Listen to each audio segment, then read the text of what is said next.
নমস্কার শ্রোতা বন্ধুরা, আমি সিনিয়র কনসালটেন্ট অর্থোপেডিক্স ডক্টর নির্মল দেব।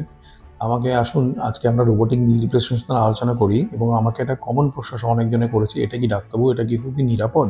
আমার কোনো রিস্ক আছে কিনা? কোনো লাইফ রিস্ক আছে কিনা? আমি কি আইসিইউতে ভর্তি হয়ে যাব?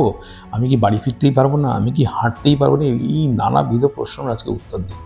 নাম্বার 1, রোবটে আমরা ইনসিশনটা একটু কম দিই। রোবটে হাড্ডি কাটাটা কম হয়, যার জন্য বোন প্রিজার্ভেশন থাকে। আমরা রোবটে টেন্ডন কিংবা অন্য মাসেল লিগামেন্ট রিলিজ করতে হয় না, যার জন্যে বোন প্রিজার্ভেশন ভালো থাকে। পোস্ট অপারেটিভ পেনটা কম হয়। এই দুটো ফ্যাক্টরের জন্যে আমাদের রিকভারিটা খুবই ফাস্ট হয়। পেশেন্ট সহজেই হাঁটাচলা করতে পারবে, সিঁড়ি দিয়ে ওঠানামা করতে পারবে অপারেশনের পরে শর্টলি। আমাদের এক্সপার্ট ফিজিওথেরাপিস্টরা তারা পেশেন্টকে 100% গাইডেন্স দেয় এই বিষয়ে। আমি এক কথায় বলবো যে রোবোটিক সার্জারি খুবই নিরাপদ। এখানে রিস্কের ফ্যাক্টর প্রায় নেই বললেই চলে, কারণ আমরা সামনে দিয়ে কাজ করি, আর্টারি ভেসেলসগুলো পিছন দিকে থাকে।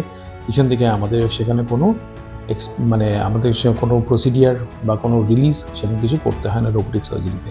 সেইগুলো সবগুলোই সেফ এবং আমরা সবগুলোই স্টেপ বাই স্টেপ যাই। সেই জন্য আমাদের কোনো স্টেপই মিস হয় না।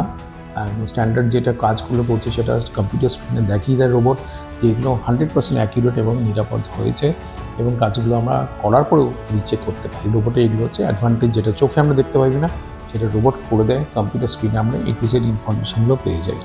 এক কথায় এটা সবথেকে নিরাপদ সার্জারি।